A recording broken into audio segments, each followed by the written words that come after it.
Halo, kembali lagi dengan video saya yang kedua. Hari ini kita akan belajar mengenai sanitasi makanan, food sanitation, kegiatan membebaskan makanan dari zat-zat yang membahayakan kehidupan, mencegah agar bahan makanan pada saat penyediaan dan pengolahan tidak mengandung zat-zat yang membahayakan. Hal-hal yang menyebabkan makanan dapat membahayakan. Golongan parasit, golongan mikroorganisme, toksin dan mikroorganisme, toksin dari hewan, toksin dari tumbuh-tumbuhan, golongan fisik. Golongan parasit, amuba, cacing,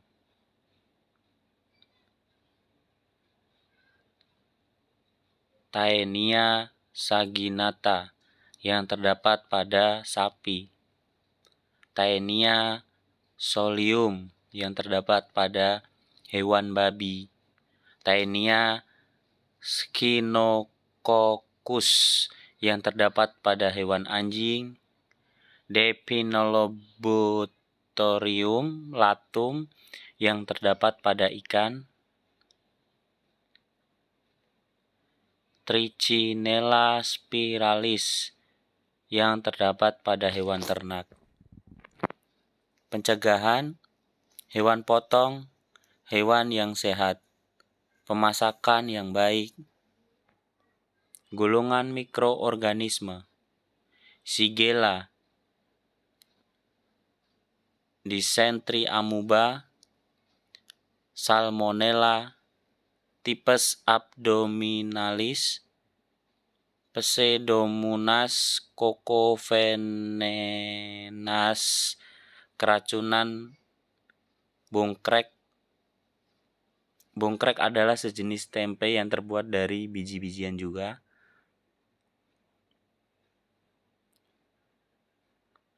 Streptococcus, scarlet fever, virus hepatitis, poliomyelitis, vibrio, kolera, parakolon bakteri atau diare.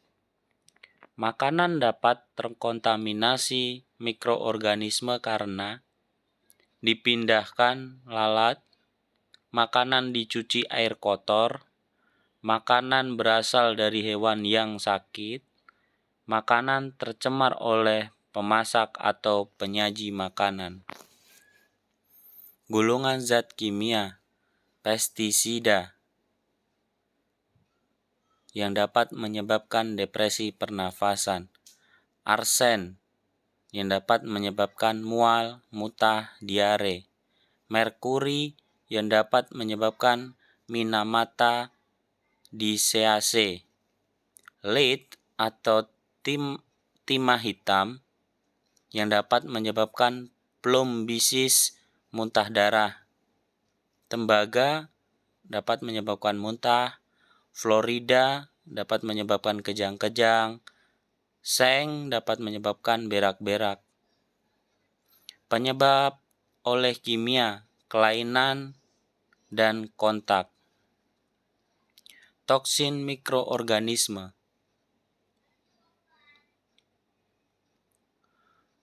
Clostridium botulinum, biasanya terdapat pada makanan kaleng.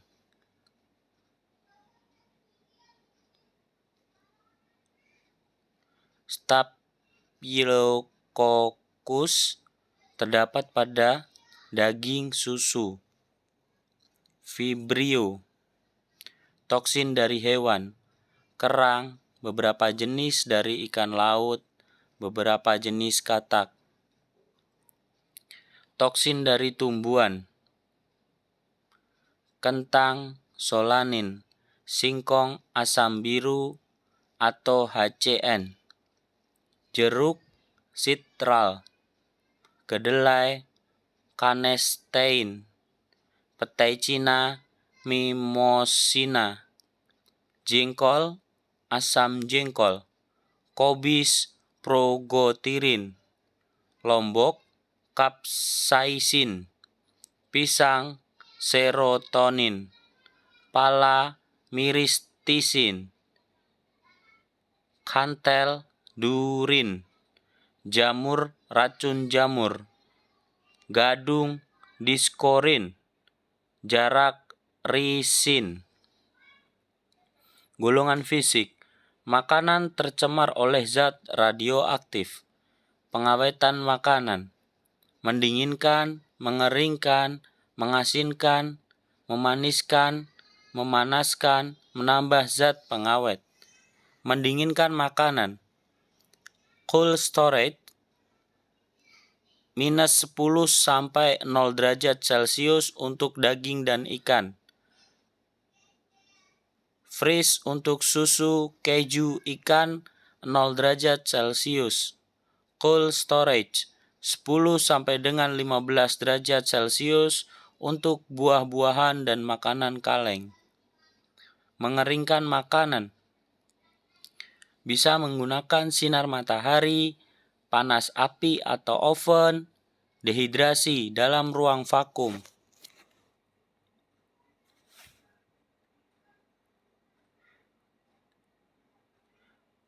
Pasteurisasi 60 derajat Celcius dalam 20 menit untuk susu. Sterilisasi 212 derajat Fahrenheit untuk makanan kaleng. Menambah zat pengawet makanan. Zat pengawet yang diperbolehkan sesuai Peraturan Menteri Kesehatan RI nomor 10177-A/SK/1974 tanggal 28 Oktober 1974. Zat yang berbahaya yang sering digunakan oleh masyarakat biasanya adalah asam borak yang digunakan dalam pembuatan bakso dan kerupuk, formalin yang biasa digunakan untuk pembuatan bakmi. Zat pengawet. Di sini kita dapat melihat nama bahan pengawetnya serta kadar yang diperbolehkan. Nomor 1 SO2. Kadar yang diperbolehkan 75 sampai dengan 2500 ppm. Kedua, nipacin 250 sampai dengan 800 ppm. Yang ketiga, nipasol. Kadar yang diperbolehkan adalah 50 sampai dengan 100 ppm. Keempat, asam benzoat 160 sampai dengan 1000 ppm. Yang kelima, Na nitrat 100 sampai dengan 500 ppm. Yang keenam, Na nitrit 10 sampai dengan 200 ppm. Yang ketujuh, dinilfenol 10 sampai dengan 70 ppm. Yang kedelapan, tembaga karbonat 3 ppm buah pir. Yang kesembilan, tetracilina 5 ppm ikan segar. Yang ke-10 asam sorbat 5 ppm tepung terigu. Yang ke-11 asam propionat 1000 sampai dengan 3000 ppm. Yang ke-12 devinil 100 ppm buah jeruk. Pemalsuan makanan. Menghilangkan bau busuk ikan dengan cuka. Memberi kesegaran palsu pada daging dengan zat warna. Mengolah kembali makanan sisa. Menambah zat lain yang persis aslinya. Tepung untuk susu, jagung pada kopi, gula pada madu. Pengawasan makanan. Sumber bahan makanan. Pengangkutan bahan makanan, penyimpanan bahan makanan, pemasaran bahan makanan, pengolahan, penyajian, penyimpanan makanan yang telah diolah. Makanan dalam kaleng yang perlu diperhatikan: kaleng menggelembung, kaleng berkarat atau bocor, kaleng berlekuk, tutup kaleng terlepas. Sanitasi susu. Untuk memperoleh susu yang tidak berbahaya, safe milk, dan susu yang bersih, clean milk, dapat diperhatikan. 1. Hewan harus sehat. Kedua, orang yang bekerja di pemerahan susu harus sehat. Yang ketiga, lingkungan pemerahan yang bersih. Keempat, ruang penampungan susu yang memenuhi syarat. Dinding putih, bebas serangga dan tikus. Yang perlu diperhatikan, yang kelima adalah alat pemerahan yang bersih. Keenam, pengangkutan yang memenuhi syarat. Ketujuh,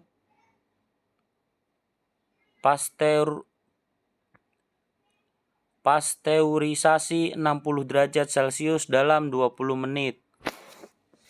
Bahan makanan yang dari susu. Mentega dibuat dari lemak susu atau krim, sering ditiru dengan minyak kelapa yang disebut margarin. Keju dibuat dari susu yang dikentalkan dengan lab ferment, dibuat dari susu gemuk mengandung lemak, susu kurus tanpa lemak. Tepung susu. Susu dirubah dengan mengambil airnya menjadi tepung, whole milk.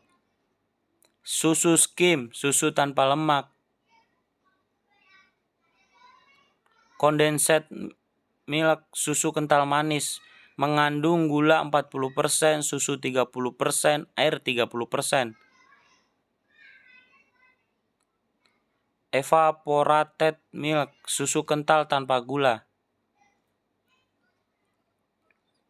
Terima kasih. Apabila ada kesalahan kata, pengejaan, serta pengucapan, mohon dimaafkan. Semangat belajar. Semoga dengan tambahan sedikit ilmu ini dapat berarti dan dapat kita manfaatkan dan kita gunakan dalam kehidupan sehari-hari. Sekian dan selamat belajar.